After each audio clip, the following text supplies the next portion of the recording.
Hello everyone, Peter here, Piotr from the Right to Repair, and from the Inte.Team. So we got resistors which came. Yes, it's written 2200, but it is 220. I was checking it with my ohm meter, so we can try to fit it. Yes, here. Now it's a bit of a mess, and I think the small one here is the resistor which we had, but we will see if I will try to desolder it. Yes.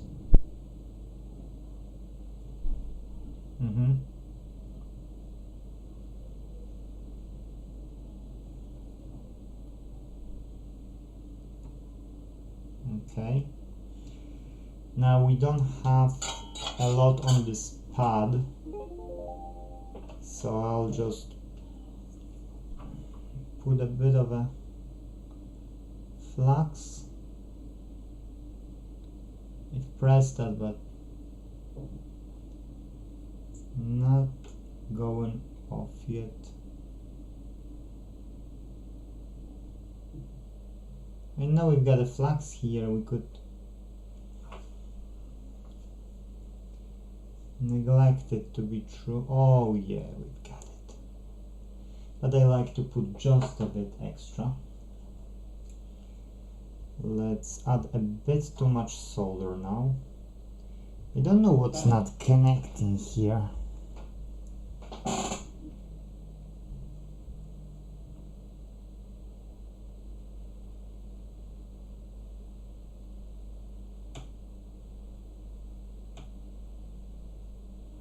Okay, we get a nice blob of solder.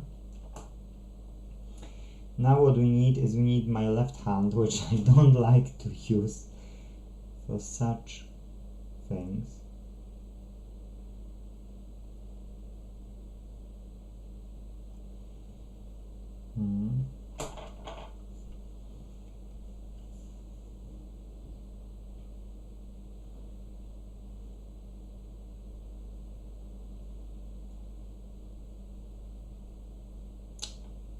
Oh, you go off, you little tricky monkey. I don't want to touch it for too long, like more than I have to, because I don't want to burn it.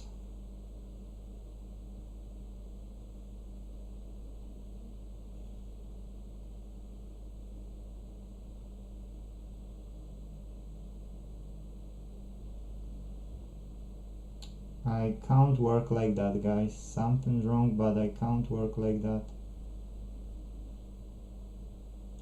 Okay, this is stiff. This is really firm. I don't know what's going on here, but everything seems to be okay.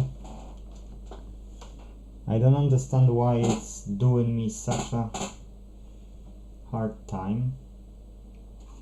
Anyways, we can now connect the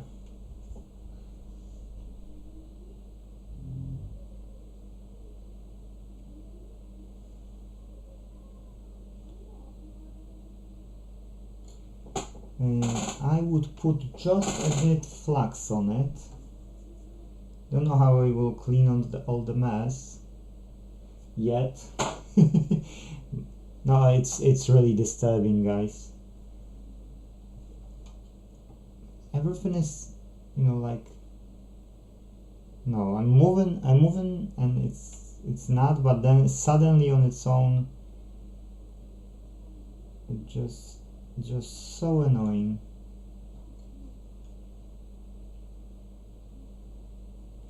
Anyways, I've got no time now to stop.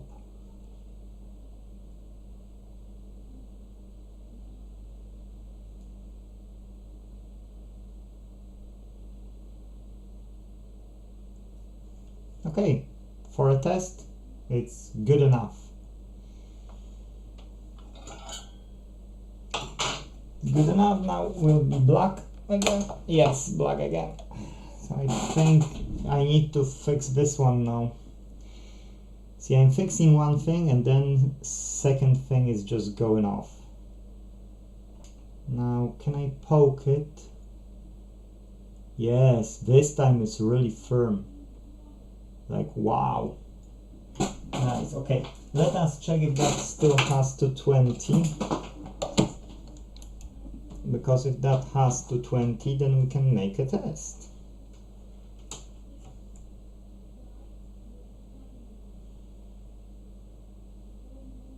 Yes, we still have, although the temp is higher this time, because of course we did nice heat. So it's still 220. Let us connect it with my PC.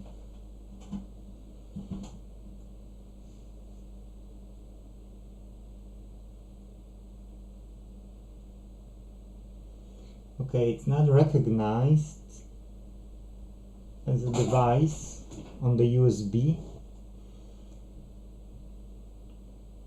but at least maybe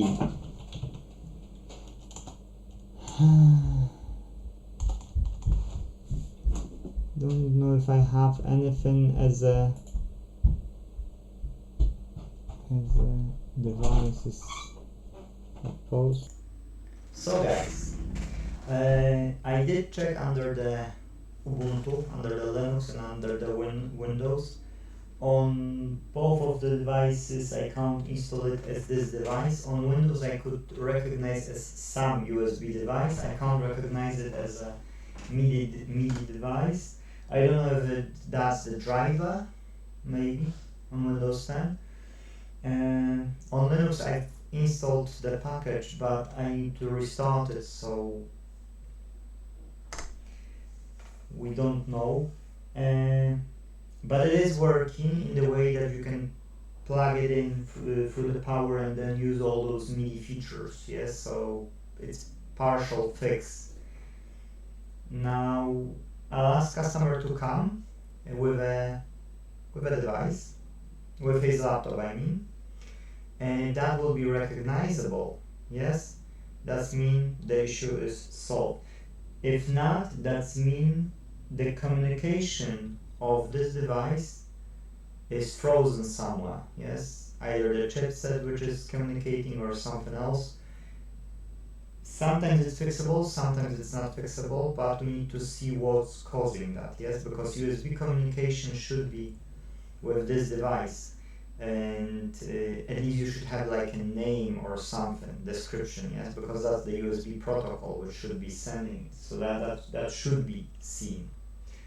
Again, you might not have a driver, but it should be, the description should be shown, whereas here it's not shown, it's unknown device, yes, and that's what I'm not 100% sure, okay? What else? Actually, what else? I'll make part 3, yes, if I'll be fixing it. If I won't be fixing it, then that means I just put it back and it was either working or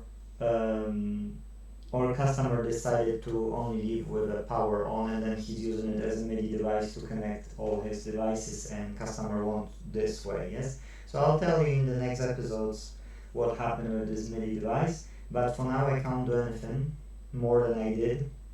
So I need to wait on a customer, and I'll restart Ubuntu as well, and I see if I can recognize maybe at Ubuntu. I don't have any macOS because I removed the hard drive from. Yeah, I removed the hard drive. I put it to my Raspberry Pi, so I don't have any macOS to check it under the macOS. So what has left is download the drivers if that's the thing, or maybe it should work out of the box with no drivers, but we will see, yes. So at the end of the day, that's it in this recording. We've managed to replace the resistor, we've managed to gain the power back to the device, and now it's only assembly, and if customer will say that no, okay, let's try to fix it, then will be another part 3 for this device. But other than that, let's fight for the right to repair. I can say as well that I meant to say you something extra. He said about the meter that I fixed that the last time, and I've got problems with these recordings. That's what I need to solve. That power probably need to be fixed. What I meant to say to you something else too. When you're charging your batteries, like I'm doing, AA batteries, yes, like here, which are not rechargeable ones, it's good to observe, like if you've got them both connected, yes, here, or this socket, small socket will be used to charge these two, yes? So now it's good to observe how they are charging, because sometimes one will be charging and you will have already 1.56 or 1.59 and the second will be 0.6 or something, yes? So guys, it's really important to monitor it, yes? You don't have any PWM, yes? Power management. You've got only your own power supply, yes? So unless you will build some power supply for it, or you have to watch out with your own eyes. Just keep it in mind, because I'm charging them all the time, and I get a lot always charged because my children are using them in their toys, so I would spend tons of money on these batteries, whereas I don't, yes? So that's why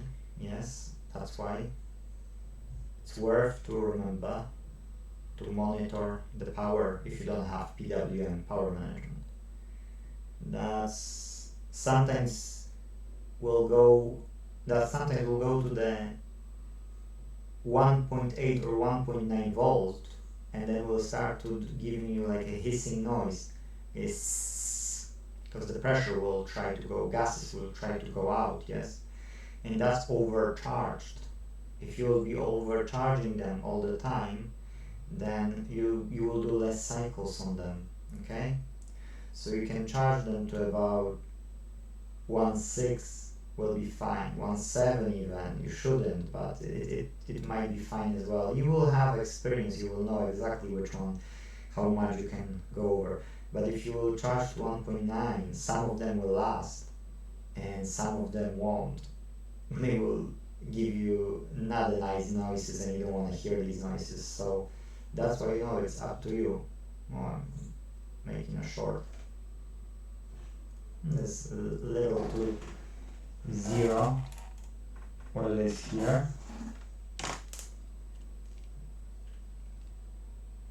Okay. Oh, 2.6 volt, 2.63 volts. Oh yeah, these were the better ones, requiring least charge, and then after these I got the ones which require more. And believe or not, that's the last batteries I have here. There's just a few more, like, so we can hook them up to the power supply and start the charging process, because I was doing AAs, yes, but I've done all AAs I wanted. I don't see any AAs discharge unless children will bring me some toys to replace. Oh, I just placed red on black. I'll hook it up and I'll show you. I'm doing it. If you watch. You see, so we got it. Black to black and red to red.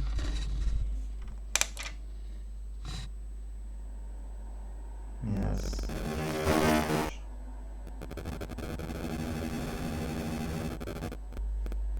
Okay, I don't know why this camera has frozen.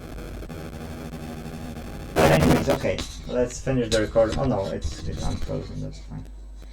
So you see it's frozen. I don't know what's going on with this computer. Was everything fine, and now it's just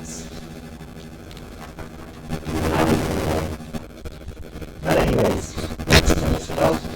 I see problems, so let's switch it